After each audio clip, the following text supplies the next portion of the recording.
Well, hello there. It's time to make another video. Isn't that exciting? Aren't you excited? Uh, couple things to do today. One's a viewer request for how I come up with or came up with the structure for the 30 book series. That was requested by Sabrina. Awesome. We'll get to that in a bit. Um, the first thing is just an update. I'm going to relax. I don't need to lean forward. I mean, we're pretty casual here. Update on book 4. I mean, okay, the reality is book 4 is done. Book 4 was done on the 20th of February. That was 2 days ago. Today's 22nd. It sits at just over 50,000 words, so it's another NaNoWriMo. It's just every month NaNoWriMo, whatever. That also means that I have a week left in the month if I wanted to take a break to do whatever the hell I want. And for the last couple of days, I did a beta read. And for the next couple, I don't think I'll start book 5 yet. I think I'll catch up on some reading that I wanted to do. Some other reading. Not beta reads, but things that have been published. And that'll be nice. And, maybe tidy the house or something. I mean, the I'll show you the numbers by leaning. What are people moving furniture upstairs?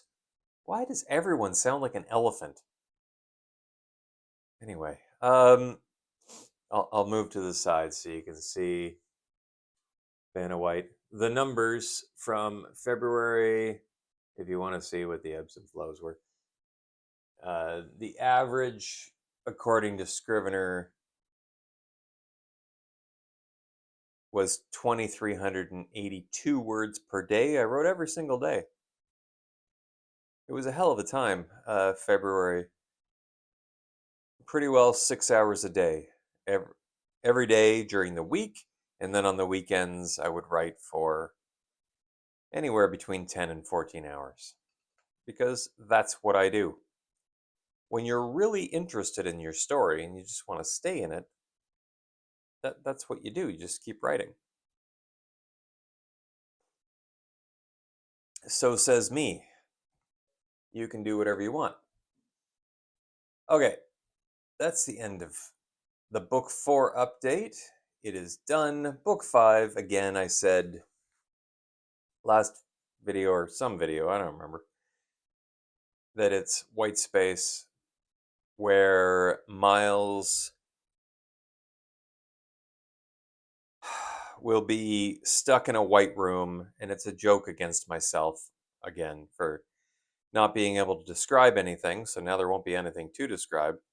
Stuck in a white room, there'll be a body to deal with, and he has to figure out who it is and how they died and who did it, and maybe the lives of all of his other investigators are at stake because of this. Obviously, there's somebody controlling this, blah, blah, blah. And then maybe we'll go somewhere else. Maybe that's half the book, and then the rest of it will be another book crammed in there that I had tentatively called Spacebars, which is a stupid title, but whatever. Where he has to go around visiting the prisons, or the prison. I don't know how many prisons there are. I don't really think that far ahead. Of all the people he's arrested so far, and tries to get a little more information out of them because there's something they all held back. En tout cas, so we're screen recording. Let's talk about Sab's thing with how I came up with the plan for the 30 book series. I mean, if we're honest, I didn't. Rough idea. This is not planned out perfectly. What are we all looking at? A white screen? Probably. Okay. Books. Look at all these books. Aren't they beautiful? We got 30. What do you do with 30 books? I mean, you can't just carry a story through the whole thing. So I don't plan on it. The plan was to chop each of these into 6-book chunks, kakunk. And each of these chunks would have a theme or a thematic arc, is what I said in a previous video. The first is revenge. I called it this. Hopefully you don't remember this, but Miles, the IIC, the investigator in charge, the main character, his wife was murdered. He went a little bit batty and spent 6 months off. And then in book 1, in a new system, a new solar system that they discovered, I don't know, 50 years earlier, he was transferred there because they didn't have the equivalent of the FBI there yet established.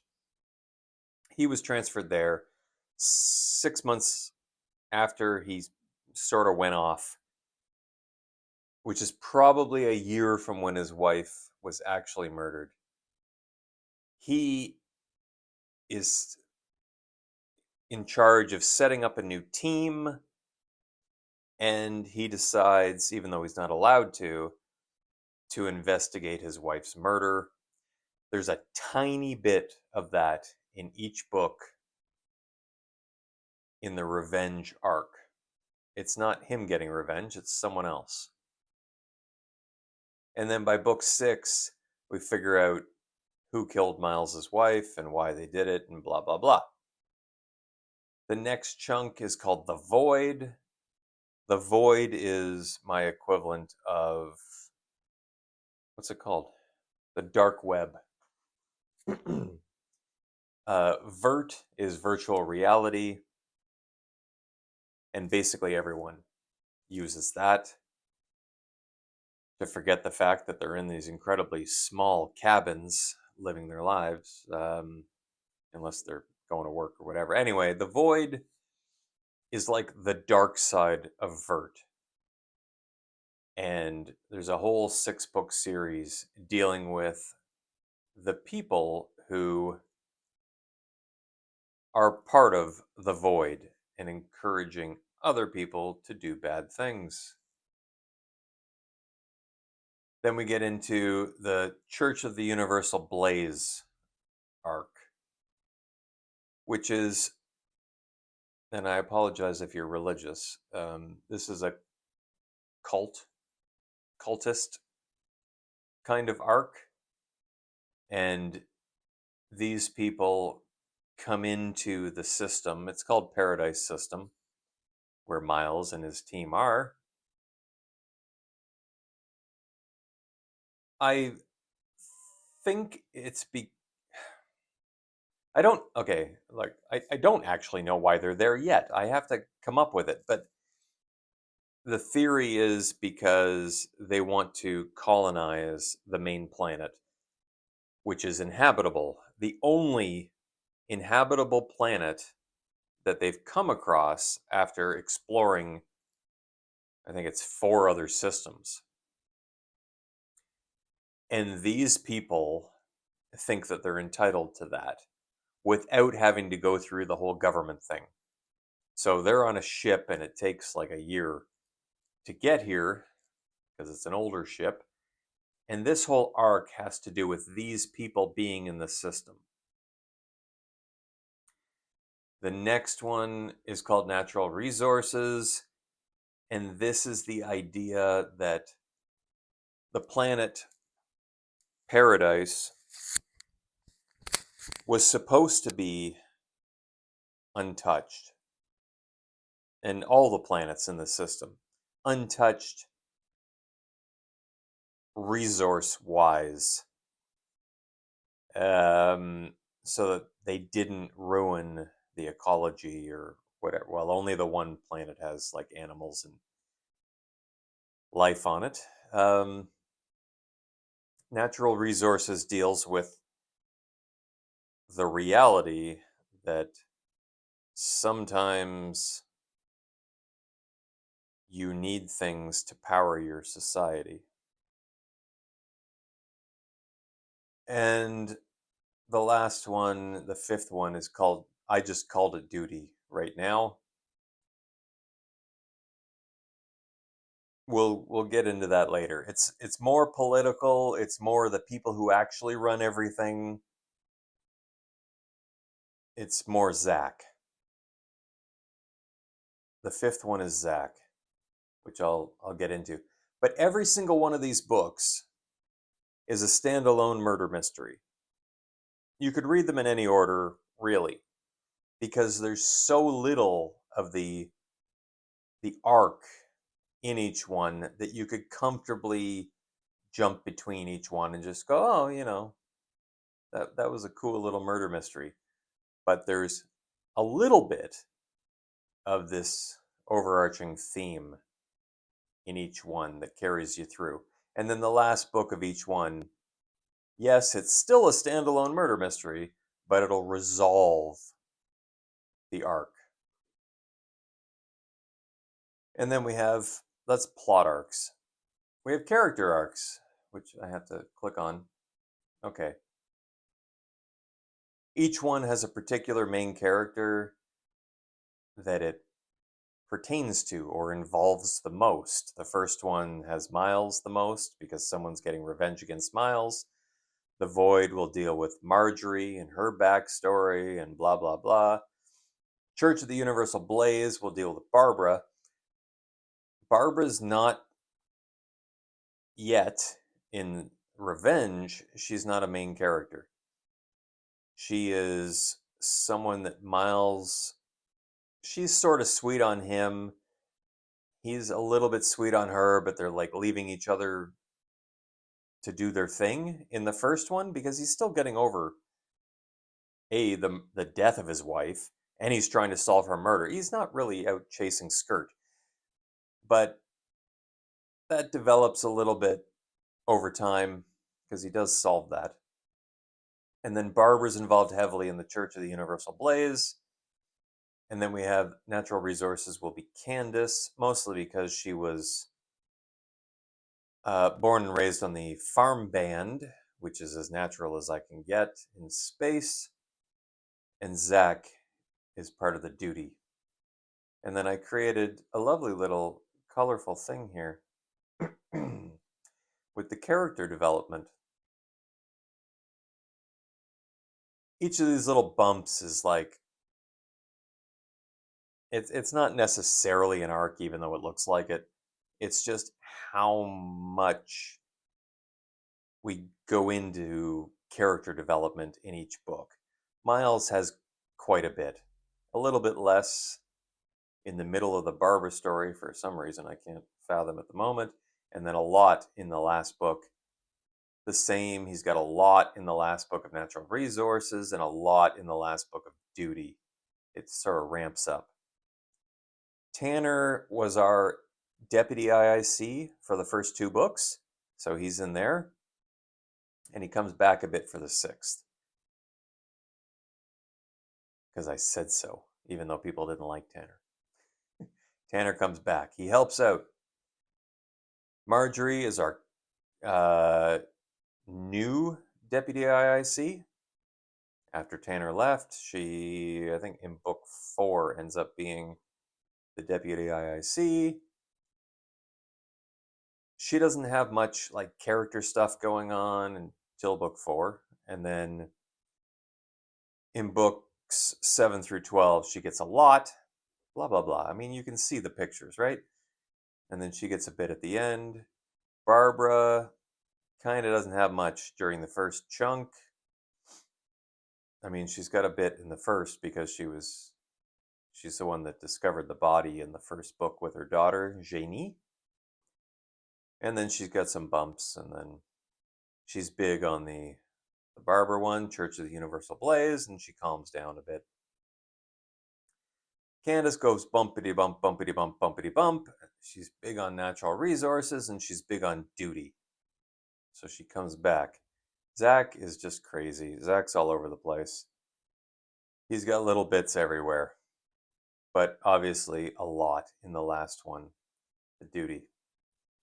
And then after all of these 30 books have been written and published, the idea is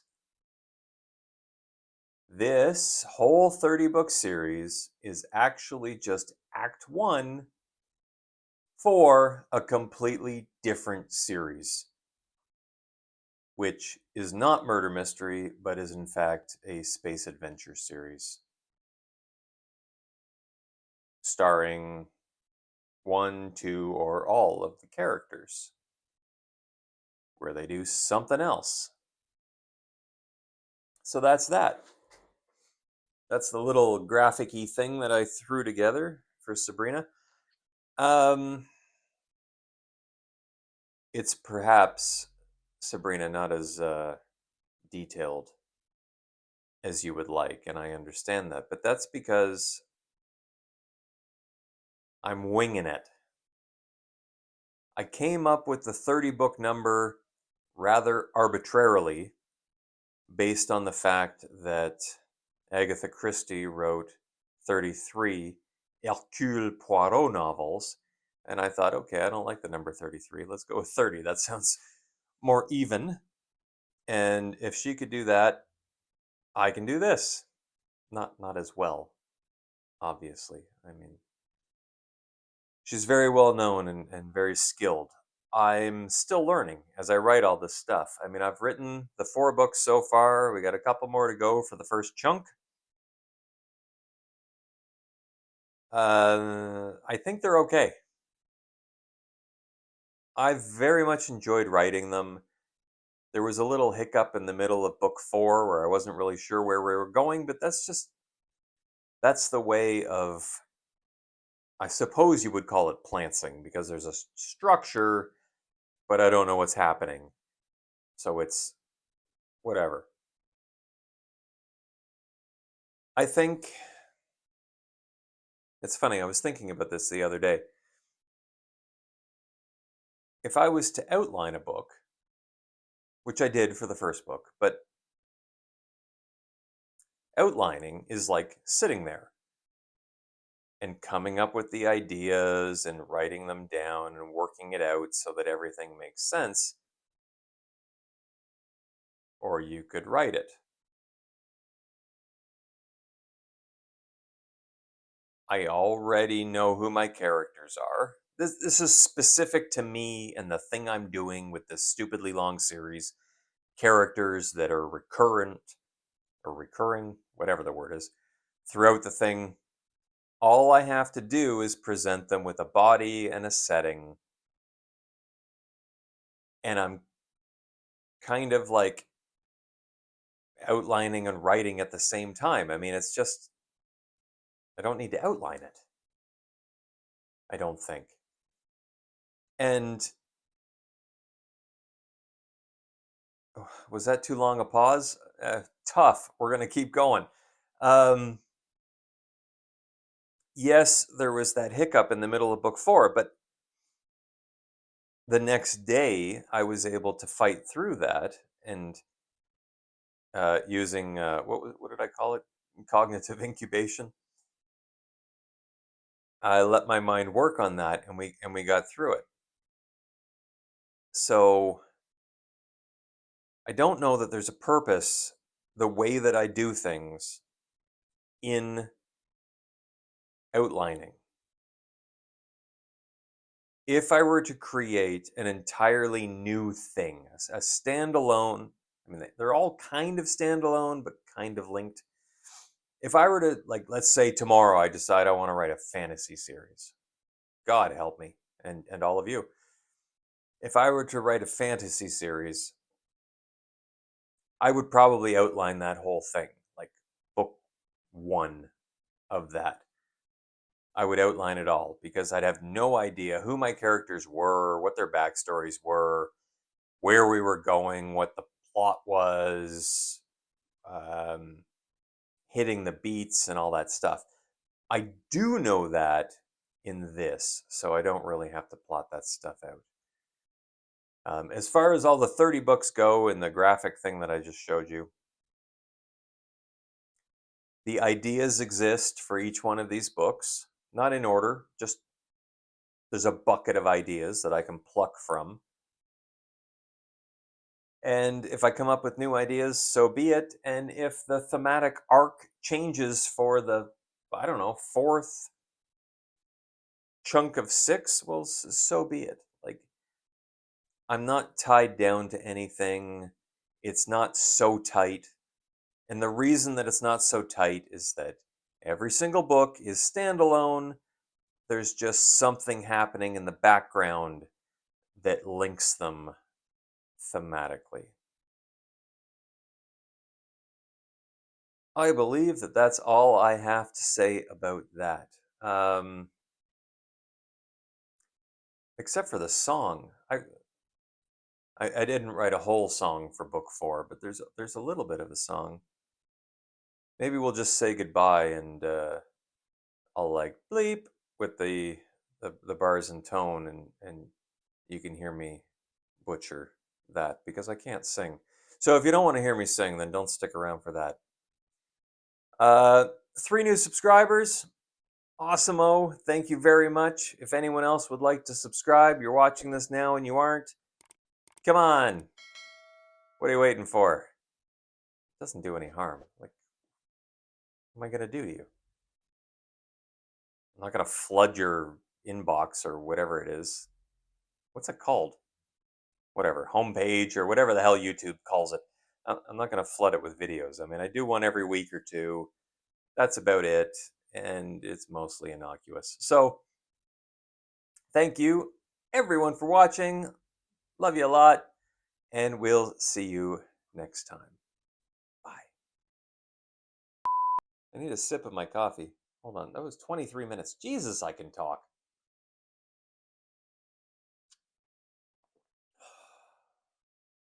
I can't get the bass, though.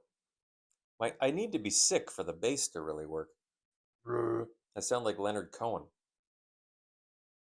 Suzanne leads you down to the place near the river. Except it actually sounds good when I'm sick. Say second amount. Okay. Can I do this in a way that doesn't like ruin all the audio? Boom, boom, boom. Hello, hello. Brontosaurus are thin on one end, very thick in the middle, and thin again on the other end. It's a Monty Python joke.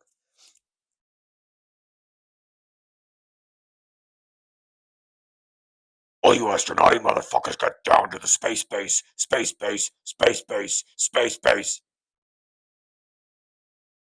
All we have to do, it's just me and you, me and you. All we have to do Is get down to the space base, space base, space base, space base.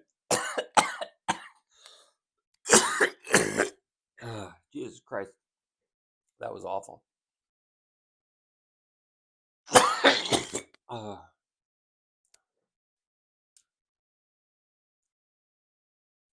My throat's ruined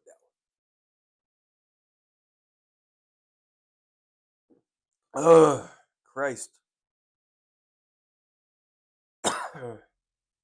That was shite. Hello. I now have tears in my eyes because I ruined my throat. This video will be another 10 minutes of me just clearing my throat and suffering.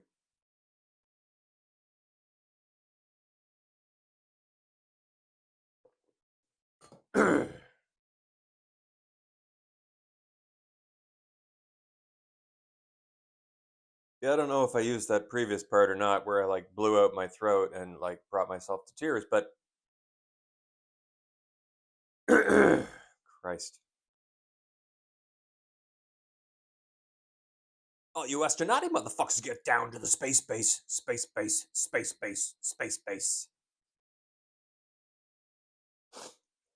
all we have to do. It's just me and you, me and you. All we have to do. I can't do it. Jesus, fuck.